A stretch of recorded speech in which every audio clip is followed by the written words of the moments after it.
This is Ginny Brant with Unleash Your God-Given Healing. Today we're going to look at a very important subject. What toxins are in your closet?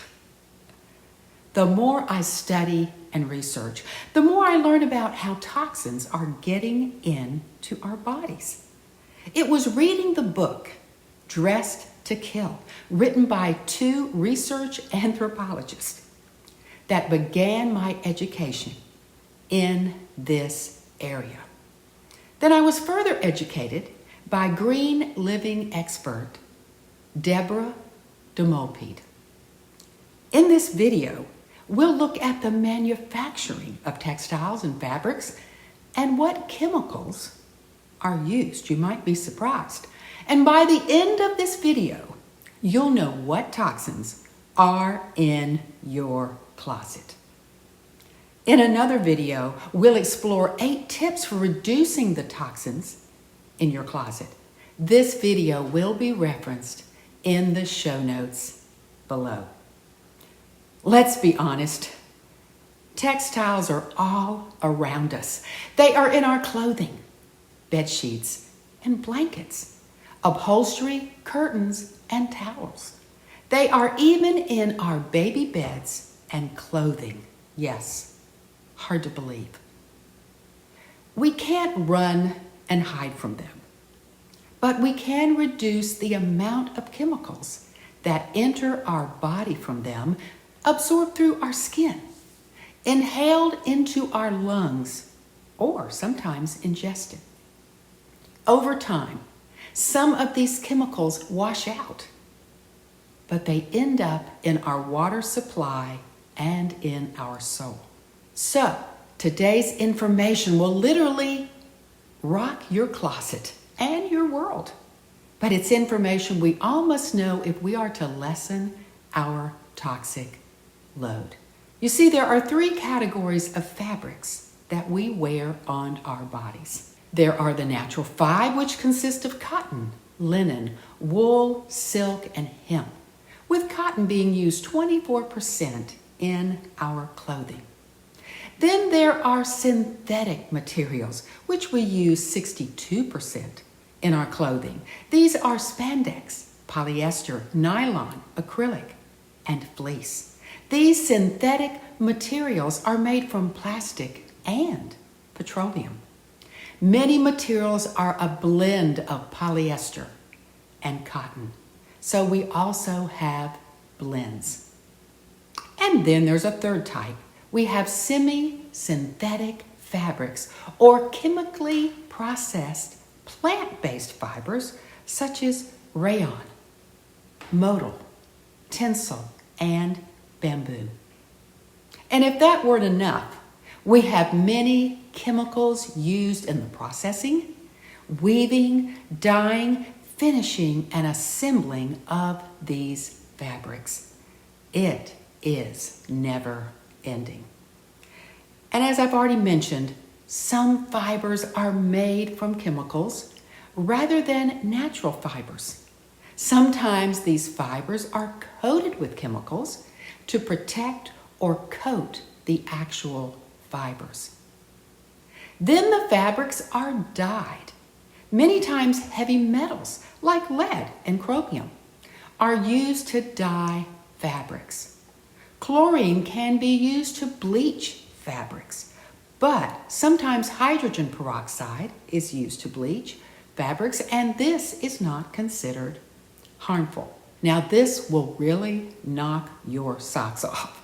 These fabrics are further treated with more chemicals, including formaldehyde. Yes, you heard it, formaldehyde, flame retardants, and water repellents to improve their performance. And then additional chemicals such as titanium dioxide and tinosorb, FD, can be used for UV protection. The nanosized particles of these chemicals can be absorbed through our skin and do pose health risk. Graphics and designs on fabrics are all made with chemicals. How could I just be finding this out? Well, there's a reason.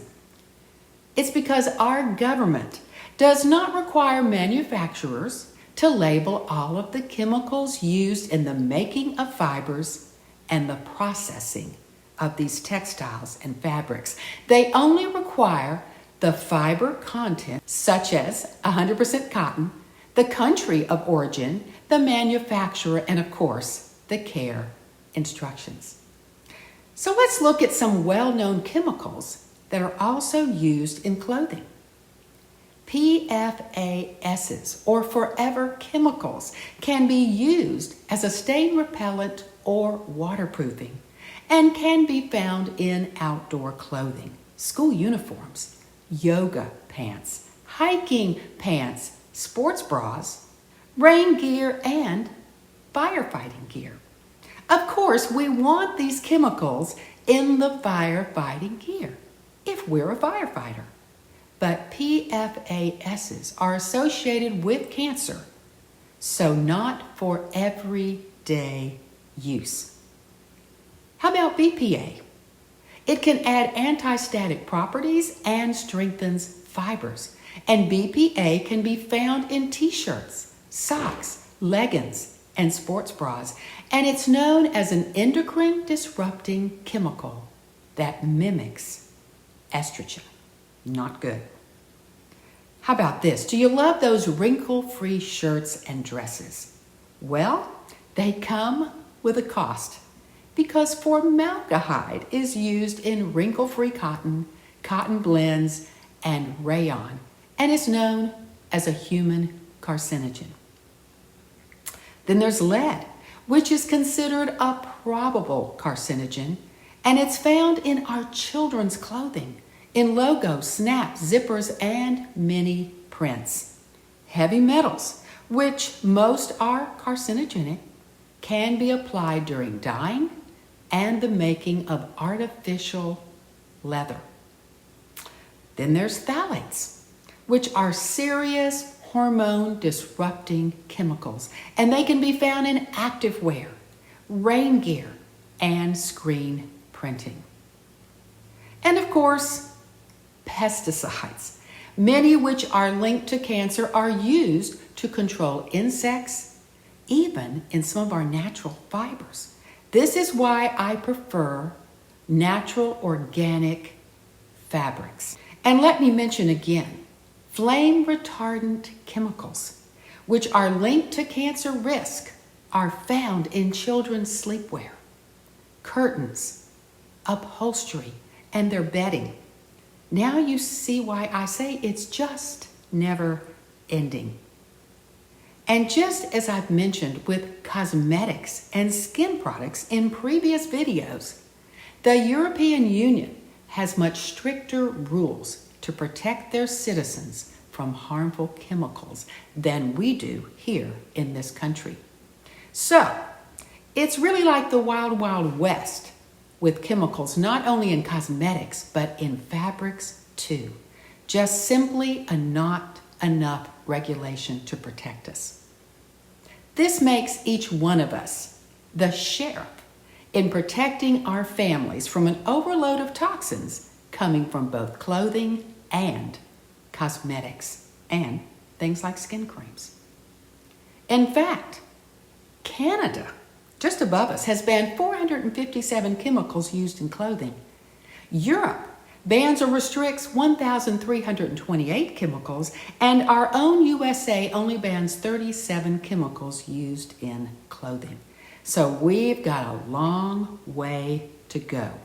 Some chemicals are considered safe, but most are considered harmful because, as I mentioned again, they are carcinogenic, causing allergies or contain endocrine disrupting chemicals. Health symptoms can also include eye and skin irritations, eczema, rashes, breathing difficulties, headaches, thyroid issues, reproductive problems, cancer, diabetes, and even neurological disorders. Yes, diabetes can be related to a high toxic load. Just ask your doctor about this. We also know that textile workers have higher rates of cancer due to long-term exposure to chemicals. And I've been in China, where there are literally no chemical bans, protections, or restrictions in their factories. After going in these factories, I could barely breathe when I visited them. So just imagine the chemical content of clothes and fabrics made in China. If the factory has no regulations themselves, watch out. And this may also surprise you. 25% of global chemicals are used in textiles and fabrics, and 20% of the world's wastewater is created by our fashion industry.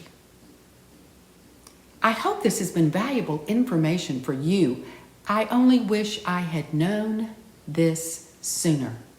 And remember, in another video, I will give suggestions for lowering toxic load from textiles and fabrics. As I said in the beginning, textiles are literally all around us, and they are here to stay. But we can put a plan in place to lower our toxic exposure. I hope you will subscribe to my YouTube channel, like this video, share it with those you think need to hear it. And until next time, here's keeping your body safe from toxic chemicals and knowing what's in your closet. And until next time, may God bless.